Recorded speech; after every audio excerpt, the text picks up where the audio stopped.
1 Samuel chapter 20. Then David fled from Naioth in Ramah and went and said to Jonathan, "What have I done? What is my iniquity and what is my sin before your father, that he seeks my life?" So Jonathan said to him, "By no means. You shall not die. Indeed, my father will do nothing, either great or small, without first telling me. And why should my father hide this thing from me? It is not so." Then David took an oath again and said, "Your father certainly knows that I have found favor in your eyes. And he has said, 'Do not let Jonathan know this, lest he be grieved.' But truly, as the Lord lives, and as your soul lives, there is but a step between me and death." So Jonathan said to David, "Whatever you yourself desire, I will do it for you." And David said to Jonathan, "Indeed, tomorrow is the new moon, and I should not fail to sit with the king to eat. But let me go, that I may hide in the field until the third day at evening. If your father misses me at all, then say, 'David earnestly asked permission of me that he might run over to Bethlehem, his city, for there is a yearly sacrifice there for all the family.' If he thus says, 'It is well,' your servant will be safe. But if he is very angry, be sure that evil is determined by him. Therefore, you shall deal kindly with your servant, for you have brought your servant into a covenant of the Lord with you. Nevertheless, if there is iniquity in me, kill me yourself. For why should you bring me to your father?" But Jonathan said, "Far be it from you. For if I knew certainly that evil was determined by my father to come upon you, then would I not tell you?" Then David said to Jonathan, "Who will tell me? Or what if your father answers you roughly?" And Jonathan said to David, "Come, let us go out into the field." So both of them went out into the field. Then Jonathan said to David, "The Lord God of Israel is witness. When I have sounded out my father sometime tomorrow, or the third day, and indeed there is good toward David, and I do not send to you and tell you, may the Lord do so, and much more to Jonathan.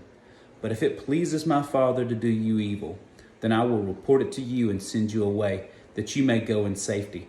And the Lord be with you, as he has been with my father. And you shall not only show me the kindness of the Lord while I still live, that I may not die, but you shall not cut off your kindness from my house forever. No, not when the Lord has cut off every one of the enemies of David from the face of the earth." So Jonathan made a covenant with the house of David, saying, "Let the Lord require it at the hand of David's enemies." Now Jonathan again caused David to vow, because he loved him, for he loved him as he loved his own soul. Then Jonathan said to David, "Tomorrow is the new moon, and you will be missed, because your seat will be empty. And when you have stayed 3 days, go down quickly and come to the place where you hide on the day of the deed, and remain by the stone Ezel. Then I will shoot 3 arrows to the side, as though I shot at a target. And there I will send a lad, saying, 'Go, find the arrows.' If I expressly say to the lad, 'Look, the arrows are on this side of you. Get them and come,' then, as the Lord lives, there is safety for you and no harm. But if I say thus to the young man, 'Look, the arrows are beyond you,' go your way, for the Lord has sent you away. And as for the matter which you and I have spoken of, indeed the Lord is between you and me forever." Then David hid in the field, and when the new moon had come, the king sat down to eat the feast.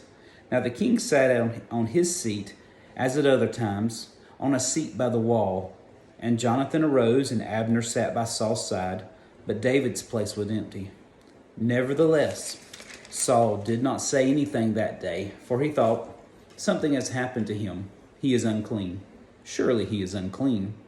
And it happened the next day, the second day of the month, that David's place was empty. And Saul said to Jonathan his son, "Why has the son of Jesse not come to eat, either yesterday or today?" So Jonathan answered Saul, "David earnestly asked permission of me to go to Bethlehem. And he said, 'Please let me go, for our family has a sacrifice in the city, and my brother has commanded me to be there.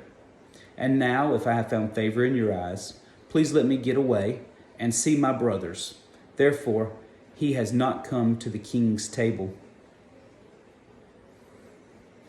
Then Saul's anger was aroused against Jonathan, and he said to him, "You son of a perverse, rebellious woman, do I not know that you have chosen the son of Jesse to your own shame and to the shame of your mother's nakedness? For as long as the son of Jesse lives on the earth, you shall not be established, nor your kingdom.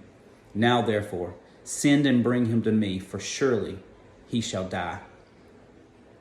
And Jonathan answered Saul, his father, and said to him, "Why should he be killed?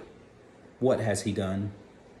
Then Saul cast a spear at him to kill him, by which Jonathan knew that it was determined by his father to kill David. So Jonathan arose from the table in fierce anger, and ate no food the second day of the month, for he was grieved for David, because his father had treated him shamefully. And so it was in the morning that Jonathan went out into the field at the time appointed with David, and the little lad was with him. Then he said to his lad, "Now run, find the arrows which I shot." As the lad ran, he shot an arrow beyond him. And when the lad had come to the place where the arrow was, which Jonathan had shot, Jonathan cried out after the lad and said, "Is not the arrow beyond you?" And Jonathan cried out after the lad, "Make haste, hurry, do not delay." So Jonathan's lad gathered up the arrows and came back to his master. But the lad did not know anything. Only Jonathan and David knew the matter. Then Jonathan gave his weapons to his lad and said to him, "Go, carry them to the city." As soon as the lad had gone, David arose from a place beyond towards the south, fell on his face to the ground and bowed down 3 times, and they kissed one another, and they wept together, but David more so. Then Jonathan said to David, "Go in peace, since we have both sworn in the name of the Lord, saying, 'May the Lord be between you and me and between your descendants and my descendants forever.'" So he arose and departed, and Jonathan went into the city.